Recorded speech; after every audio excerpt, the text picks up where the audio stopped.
And good afternoon to everyone. Good afternoon from Geneva, that is. So I'd like to explain a little bit about a big concern of ours, which is increasing infrastructure costs. I also want to explain what can be done to mitigate this and how urgent action is required from the stakeholders across the value chain.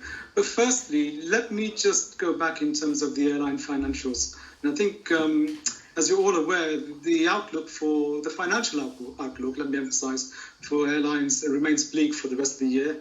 And airlines have done everything possible in terms of reducing costs. And if we look at a figure for Q1 2021 compared to 2020, we've managed as an industry, airline industry, to reduce costs by 40%. We've also tried to secure as much cash as possible to continue operations. And of course, that's led to a large debt burden, a huge debt burden, in fact, of over 650 billion. And with all of that as well, we've had to take further measures to try to secure government support as well. And up to date, we have $227 billion in government support, which is available. But I do want to spend a bit more time later in the presentation explaining that, because there's quite some misunderstanding about that figure. And I think it's quite important to what I want to explain in this situation. But even with all of that, we're still facing a net loss of 47.7 billion, equating to around minus 9.4%, as you see, in terms of operating margin. And that's what's leading to the cash burn as well. 81 billion, we'll review that over time as well. But of course, the summary I want to explain to you is financially, the airline industry is still on a knife edge, and it's definitely for the rest of the year, likely going forward as well. We need all partners across the supply chain to work together for the same goal, and that is to have a sustainable recovery. And that means all partners across the supply chain have to take action. And if we move to the next slide, what I want to explain here is that, regrettably, we're seeing a large number of increases in terms of infrastructure costs. And I mean across airports and across NSPs across the globe. And there you can see highlighted in terms of red dots where we've already started to see increases during the pandemic to date right now. And of course, any increase is bad news, particularly in terms of the issue we have in terms of depleted cash reserves and the cash burn projection itself. But the problem we're also seeing is that some of these providers are increasingly looking to recover their losses directly from charges, and in worst cases still, some of these providers are looking to recover their full foregone revenues. It's as if the pandemic didn't happen and they want to recover all of the revenues which they normally would have actually been able to recover if traffic was at normal basis. And they want to recover that directly through charges. And of course, you can understand the impact on airlines, the impact on the consumer in ticket prices, the impact on the recovery would be very, very detrimental. And if we move to the next slide, what I'd like to do is to explain some of these cases. And I think you will be surprised to see the scale of the potential impact of some of these increases. Now, I'm showing some examples here where the regulators have taken some action, but I also want to explain that this is far from done. And our fear really is that others will copy, and this is a very, very negative precedent for the industry overall. So you can see at the top here what sort of increased proposals have been presented by these airports and pushed. And you can see in the arrows how much cash that would have meant. That would have been extra costs to airlines and passengers. And just amassing those, it would be an extra 10 billion in costs to airlines and passengers if these proposals went through. Now, there have been some better decisions made by regulators, and we really rely on those good decisions. But the problem is, in many cases, the regulator is not the final decision maker. It's the state. And the state is also the owner, in many cases, of the operator. So there's a conflict of interest in all of this. And if I take the case of AENA, which is Spanish airports, we're still looking at further proposals to try to claw back, as I mentioned, lost revenues. And they account to 2.4 billion, on top of what the figure presented there. 2.4 billion euro in addition they want to claw back, as if the pandemic didn't happen, and so therefore they can secure their full revenue base they would have had if traffic was in normal times. And Heathrow is not desisting in trying to still increase its regulatory asset base by a further 3.2 billion, despite the fact that the regulators already approved 0.4 billion. And actually, we think that was too generous an allowance in the first place. So these aspects will continue. And our fear is this will really, really work against a sustainable recovery.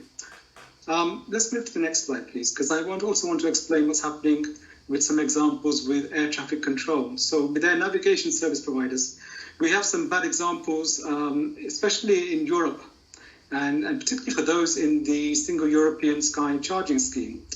And what we've seen here is that through the pandemics, if we take 2020 and what was actually we have so far for 2021, these providers have only reduced costs by less than 2%. Less than 2% compared to the reduction in traffic, which I think you all will be very familiar with. In many cases, the operation ceased altogether. So you can see the problem there. But at the same time, while some of those providers did try to get some loan facilities to reduce an initial payment burden during the beginning of the pandemic, now they're really looking to see if they can increase charges by 40% for 2022.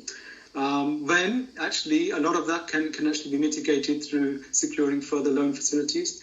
But worse still, and I think this is really the key message, these providers in the European Charging Scheme still want to recover all of the revenues which they would have had if traffic was normal, if the pandemic never happened. And they want to recover that in future years, and that means increased charges. I mean, of course, huge problems for airlines in terms of the cash burn continuing, but also increased charges to passengers. And this seems to be a very, I would say, an irresponsible action and very unfair for the industry overall. So one of the things which should have been done, of course, is securing those loan facilities or approaching money markets, but also these providers do have access to states, and there should have been more activity, and there still must be more activity from the states to support these providers, because those states have been benefiting from returns from these providers over previous years. So we need action. We need action from the European Commission, from the states, and from the NSPs to avoid this catastrophic situation. And by the way, I didn't quite mention, but it's quite important that the increase in charges would equate to a further cash burden of 7.8 billion euros. One thing I do really want to emphasize is that with the 227 billion in terms of government aid, sometimes that's been misquoted. And it's very important we do actually explain that when you look at the totality of that, 80 billion of that is in wage subsidies. So what that means is that those packages obviously are given to actually support employment for airline personnel in different forms, of course, but it also means that by and large, many of those schemes would have also been available to airports and NSPs. And I do fear that in many cases, they may not have taken advantage of these facilities. But when we look at the rest of the aid packages for airlines, what we see is that in the dark blue, we see that 68% is debt related. It has to be paid back. And in many cases, that debt has been paid back at commercially equivalent rates. Certainly for all the packages in Europe, that is the case. And that leaves around 46.3 billion, which is cash and equity. And as you can understand with the figures I tried to explain earlier, that can easily be burned up by some of these increased proposals. And this is really the great fear. We are on that financial knife edge, and we need everybody to take the right action. Now let's move to the next slide, please. Because I do want to explain that this can be addressed very well by providers, and we've seen providers across the globe do the right thing. But regrettably, we're seeing some who are taking advantage of what is the cost recovery mechanism or whatever formula there is to simply just try and pass the burden on to airlines and on to passengers. The 5 clear actions is accept that the market has changed. Review the cost base and try to do whatever possible to understand that the expectations for returns have to be managed going forward as well. Review the CapEx plans, which is the investment plans, to make sure that they're more aligned to the actual new market reality. Reduce cost, of course, not just for 2021, 2020, but for future years for that sustainable recovery. Try to access basically the stakeholder obligations because stakeholders need to step in, having been privy to some very generous returns in previous years as well. But also try to access commercial loans and capital markets. And when those actions have been completed, do try to secure government aid. In many cases, airports and ASPs, of course, are closer to governments, and they should be able to secure that aid. And don't use excuses of regulation and charges setting. What is required is that everyone needs to understand that there are actions required, which the airlines have had to undertake, which the rest of the supply chain has to undertake, and these are the actions, broader actions, which are required for recovery.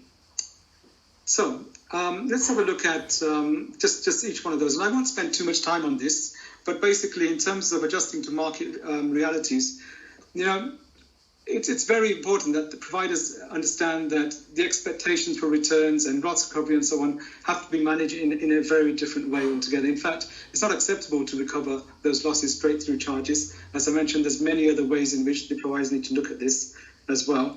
But also in terms of the investment plans, there are some very good examples.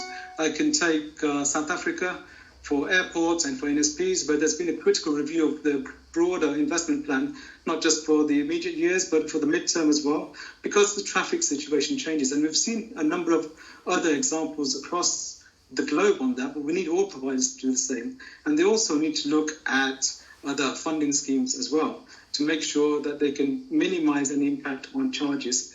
But to achieve that, of course, on the next slide, sustainable cost control is really, really important.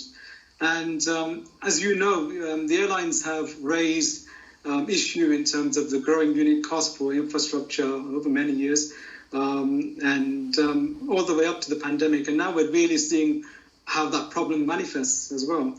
But many providers do still say, oh, we have fixed costs. But then again, we've seen it proved by various airports and ASPs that there is opportunity to reduce costs and show some flexibility in terms of the way the cost structures are actually created. And that has actually achieved some relief in some cases, but we need all providers to go through that process, of course. And the results we see are very disparate. In European airports, there's quite some ranges. I can name Dublin Airport Authority that has achieved significantly more than the average, 47%. But if you look at the European NSPs, the picture is so stark in terms of the performance, because those in the single European sky charging scheme I mentioned before have only reduced costs by 2%. Those NSPs in Europe outside of the single European sky charging scheme reduced by 22%. And it does really make you think about the commitment in terms of efficiency.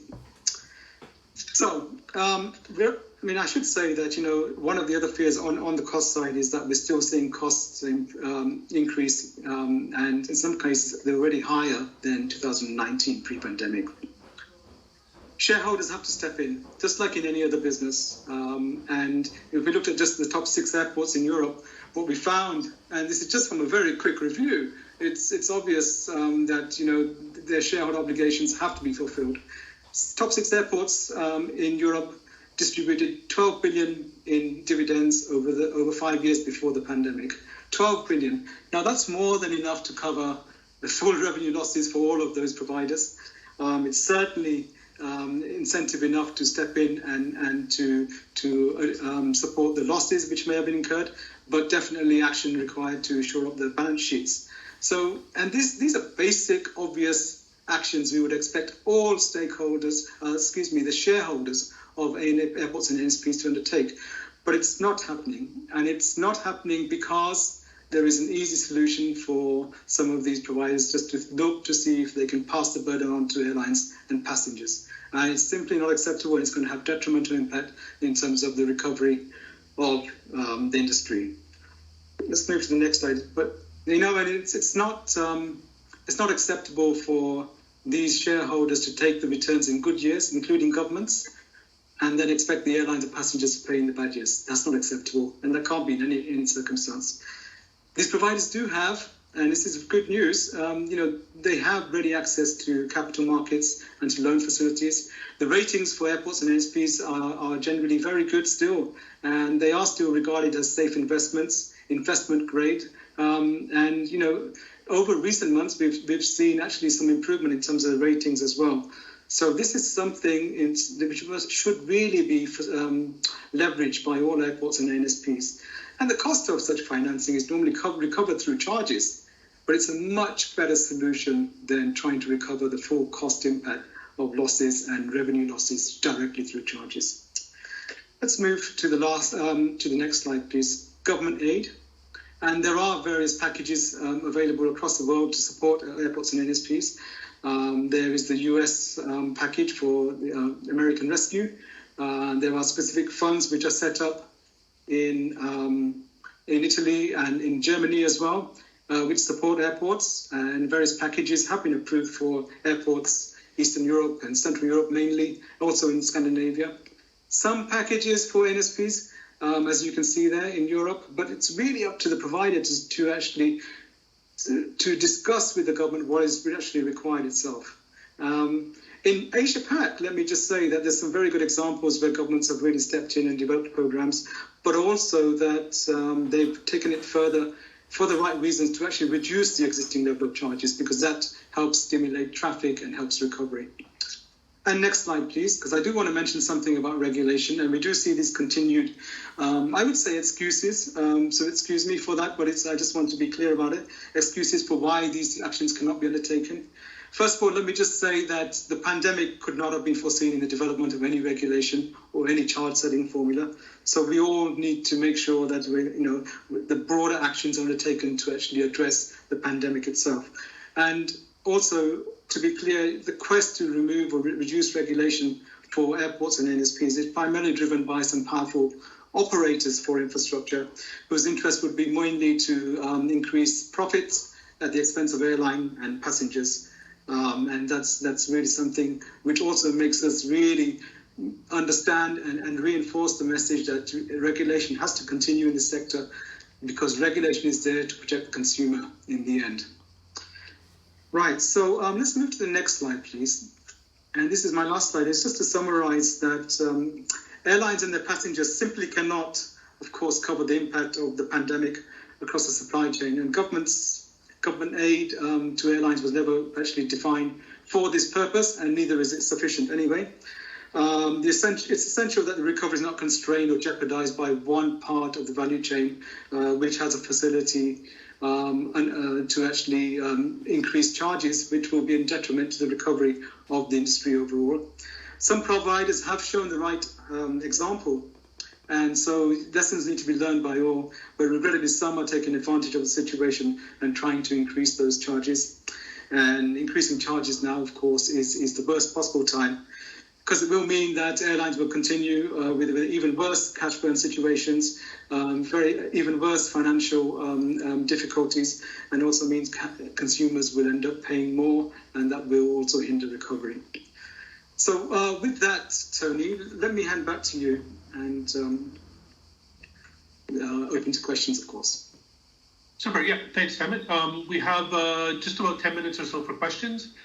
We've got a couple in the queue, and I would encourage anyone who has a question to please use the chat function, and we'll take them in order. So the first question refers specifically, I think, to the situation in India, and the suggestion is an extension of the concession contracts to, I suppose, allow the private airport operators a longer time to get their financial house back in order. So I guess the question would have two parts. First, in the specific incidents of India, do we have any particular view? And then I guess more broadly, how do you see that as a remedy, perhaps in other situations? Yeah, I'm not familiar with the exact details of the development in India, but what I can say with the Indian concession contracts, one of the problems has always been the high gross revenue sharing agreement with the government. And so the remedy has to be linked to the government reducing that obligation on the provider as a first step, and finding some relief if that is going to help in terms of the situation itself. Okay, thank you. We have another question that has several parts, so let's take each part separately. The first is, do you think that the airports and ANSPs, because of their closeness to governments, are getting more support than normally in trying to recapture their losses, and that being allowed by governments? So is that how does that relationship with governments play out in all of this? Yeah, that's a very good question, actually. And I think in some cases it may be that the governments have misunderstood that the airports and ASPs can just bring the increased charges to the airlines, and the airlines will be able to cover.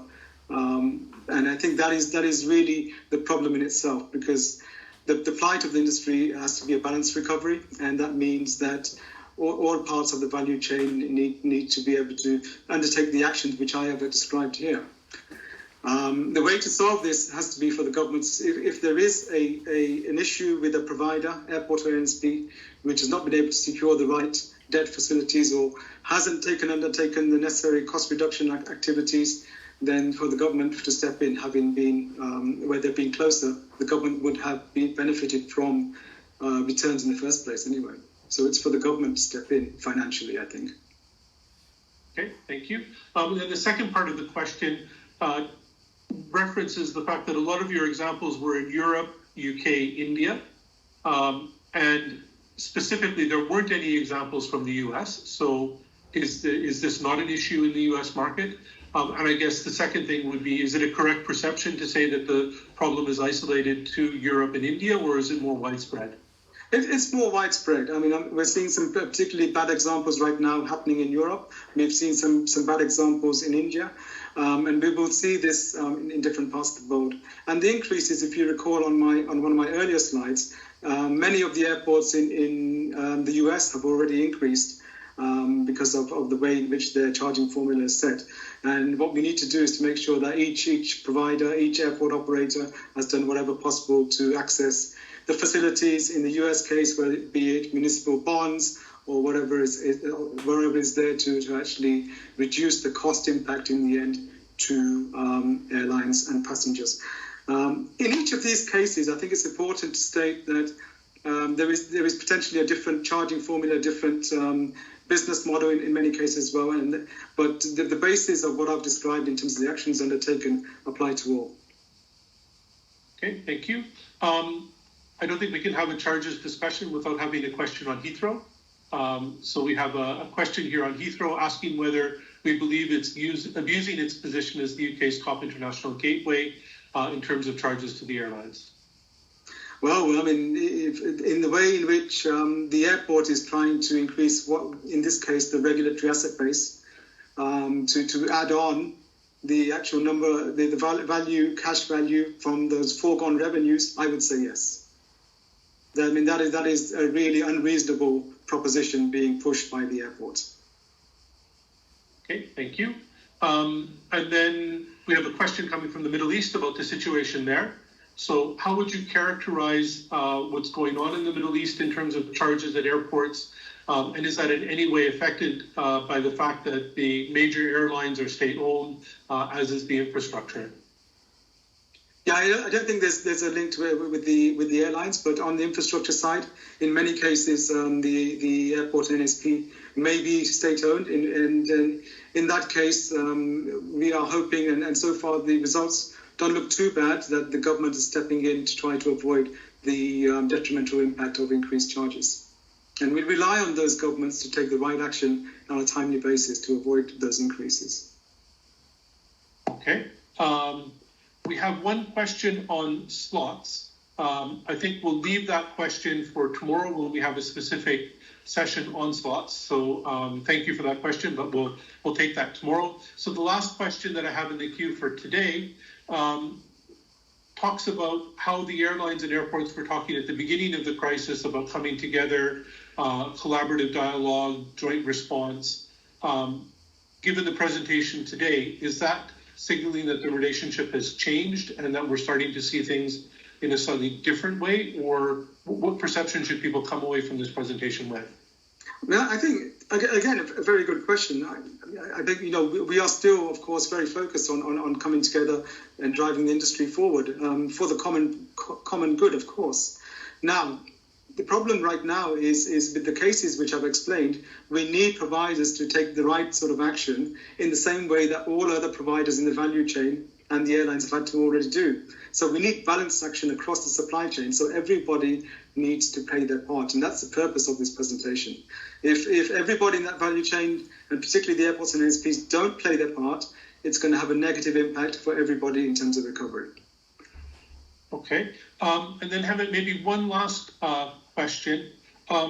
Given what we've seen so far, How would you characterize that in terms of overall impact? Is this a minor or a problem that's happening within a minority of our partners, or do you see it more widespread? And how would you characterize ultimately the impact on the airline business? So, I mean, I can say that, the examples right now, the ones I've highlighted are pertinent in Europe, but that just shows the scale of the impact, because, most of those ANSPs, and you saw the red on the chart, are increasing. So those airlines that have the majority of operations in Europe will be severely impacted if this happens. And the same also for quite a few of the major airports in Europe. And I cited two, and there's a couple of others as well, and we're seeing a similar sort of situation. And this is a major cost impact, because just looking at the billions of dollars which I've explained. Excellent. Well, thank you very much, Hemant. Is there any last sort of sum up message you want to leave before we turn over to the next presentation? Yeah, well, I mean, it's unfortunate I have to paint what is quite a depressing picture, but I hope airports and ASPs will take the right action and try to avoid those increases by taking these actions which we think the industry should readily be able to take. Excellent.